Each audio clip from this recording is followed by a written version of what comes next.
Welcome, students. My YouTube channel, myself Dr. Gauri Shankar, chemistry lecturer, Government Aided College. जैसा कि बच्चों आपको सबको पता है कि आपके बोर्ड एग्जाम चल रहे हैं और आपका बहुत ही जल्दी केमिस्ट्री का पेपर होने वाला है। स्टूडेंट्स, मैं आपको लेके आया हूँ बहुत ही मोस्ट इम्पॉर्टेंट क्वेश्चंस जो कि पेपर में छपे होंगे। 101% आपके पेपर में आने के चांसेस नहीं है बल्कि आएंगे ही। इसलिए students don't miss these questions. In questions को मिस मत करना, अदरवाइज मार्क्स भी हो सकते हैं, मार्क्स भी मिस हो सकते हैं। इसलिए स्टूडेंट्स मैं लेके आया हूँ target board exam 2026। It means target board exam 2026। The most important questions are chapter wise is here. You know that very well कि स्टूडेंट्स जो क्वेश्चंस हैं वो बहुत ही ज़्यादा इम्पोर्टेंट हैं, बहुत ज़्यादा।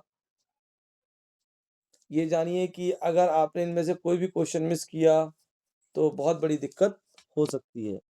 इसलिए स्टूडेंट मैं आपको अगर आपको इनके आंसर चाहिए तो मैं आंसर भी, आप मुझे कमेंट बॉक्स में लिखेंगे तो मैं इनके आंसर्स भी आपको देता हूँ। चलिए हम लोग स्टार्ट करते हैं chapter wise these questions. These are the most important questions which are kept in your examination paper. So let's start. First question is state and explain Raoult's law. You know, Raoult's law is the most important law in solution chapter. Distinguish between ideal and non-ideal solutions. And what is the difference between the ideal and non-ideal solution? Those solutions which obeys Raoult's law are ideal, and those solutions which does not obey the Raoult's law is called non-ideal solution. Next is the question is state Henry law and mention its applications. It is the most important question. What is the Henry law? Henry law is related to the solubility of a gas in a liquid. Solubility of a gas in a liquid is the Henry state that the solubility of a liquid in a solubility of a gas in a liquid is directly proportional to the partial pressure of the gas.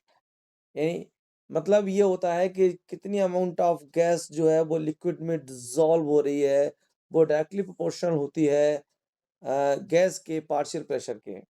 Next question is the define colligative properties. It is the most important question. Colligative property you know very well. Those properties of the solution which depend upon number of particles of solute and does not depend upon nature of the solute. Solute के nature पे depend नहीं करती हैं. And next is the question is Bandt factor. This is the most important question. Bandt factor. Bandt factor student क्या है? What is the Bandt factor?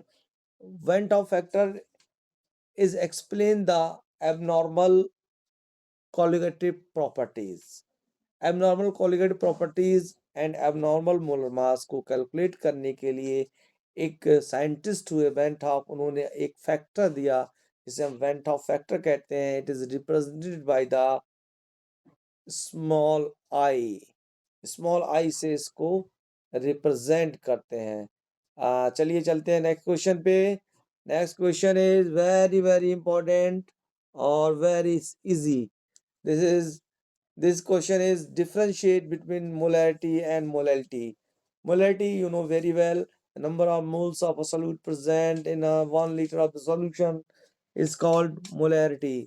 And number of moles of a solute present in 1 kg of the solvent.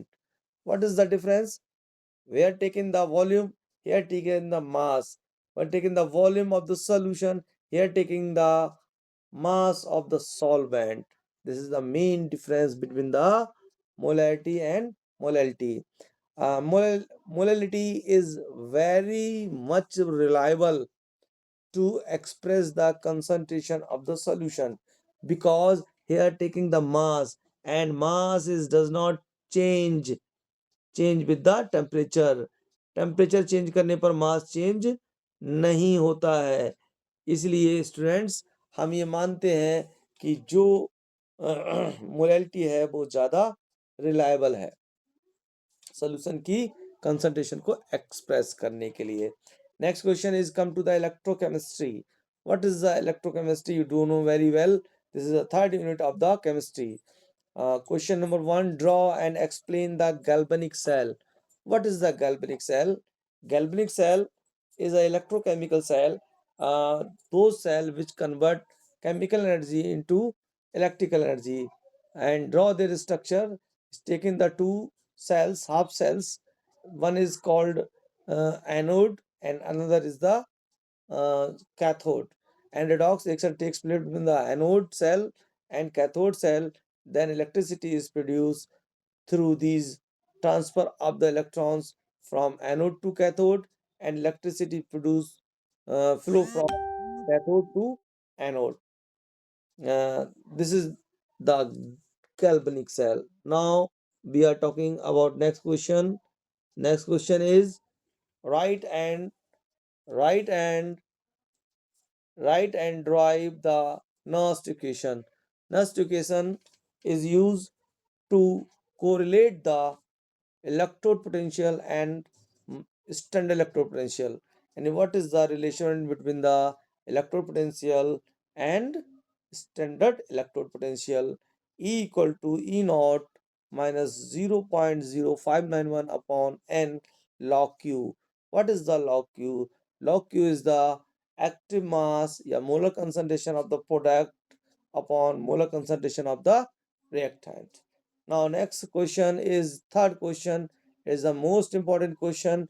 Define conductance and molar conductance. Explain Kohlrausch law. Students जो मैंने points आपको highlight किए हैं different colour से, these are the most important topics in for your board examinations.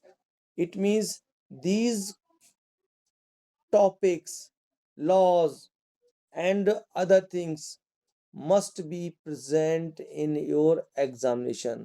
यानी जो मैंने highlight किए हैं चीज़ें, इनको आप ये मान लीजिए, इनको आप थोड़ा सा इजी गोइंग मत लीजिएगा, because these are the most important things. तो आपका इसमें एक हो गया आपका ये कोलराउस लॉ, ये बहुत इम्पॉर्टेंट है. This is the much more important. Now question number 4, application of electrochemical series. Electrochemical series, what is the electrochemical series? When the metal ions, metals and non-metals kept on the increasing order of their oxidation potential or reduction potential, then a series is obtained. This series is called electrochemical series. It is very much important series, and this is also called a reactivity series. इसके बहुत अच्छे अच्छे applications हैं जो हम लोग आगे बात करेंगे. Next question is come to the explain hydrogen fuel cell. This is the advance and modern cell. This is called fuel cell because it is very efficient, बहुत ज़्यादा एफिशिएंट होता है.